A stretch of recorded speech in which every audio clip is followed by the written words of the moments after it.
We are three women in our late 20s who have worked everywhere from headquarters to dealing with complex emergencies in the deep field across nearly every continent.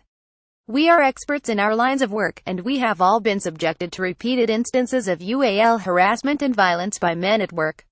The UN, NGOs, donors, we've worked for them all, and every situation has involved some level of UAL harassment or UAL violence on the part of our male colleagues.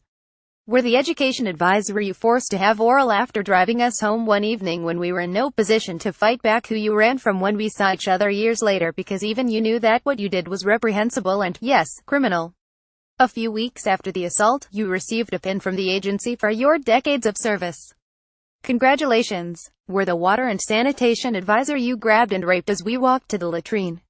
Were the fundraiser you warned to stop discussing experiences of UAL harassment at the hands of a senior colleague with other women because talking about his behavior violated the code of conduct? Were the reporting officer who you told over lunch with the rest of our team present that you wouldn't kick out of bed?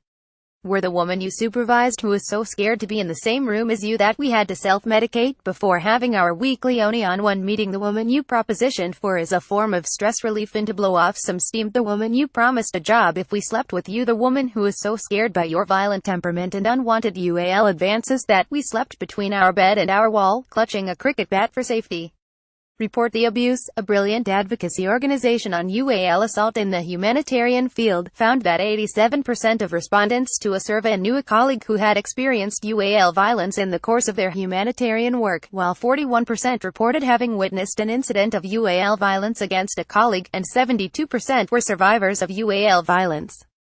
What makes female humanitarians particularly vulnerable to abuse is the fact that we work, socialize, and live with our coworkers. We live in volatile environments where laws and rules are broken regularly, and expatriates can often act with impunity.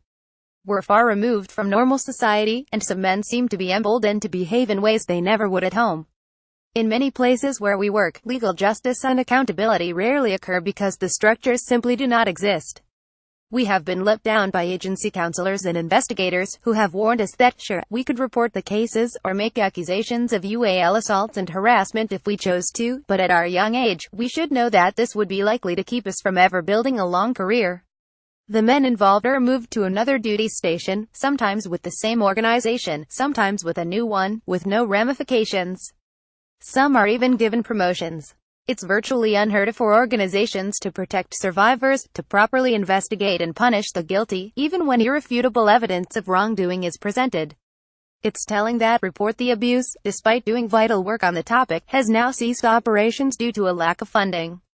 Humanitarian donors, the UN, and NGOs talk a lot about ending impunity and the culture of abuse in our jobs, but when the time comes to act on it, nothing happens. Major NGOs are now in the spotlight. There's talk of parliamentary hearings, that abuse will no longer be condoned and covered up. But we're willing to bet our NGO salaries that not a single thing will happen. But something has to change, and it has to change now. We are the backbone of this sector, willing to work in the Maiduguris, Kabuls, Sanaas, and Mosuls of the world, and we have enough to be concerned about without having to fear assault and retaliation from colleagues and employers. Survivors must be believed without our personal lives being picked apart as part of vindictive, half-arsed investigations.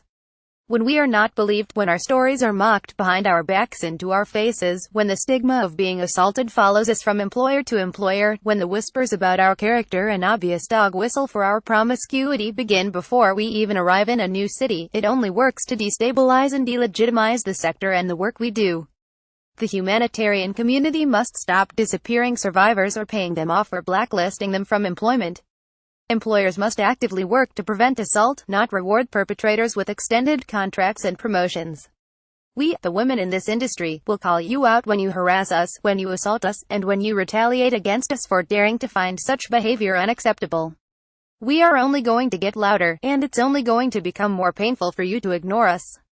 It's 2017. We know our rights, and we are coming for you.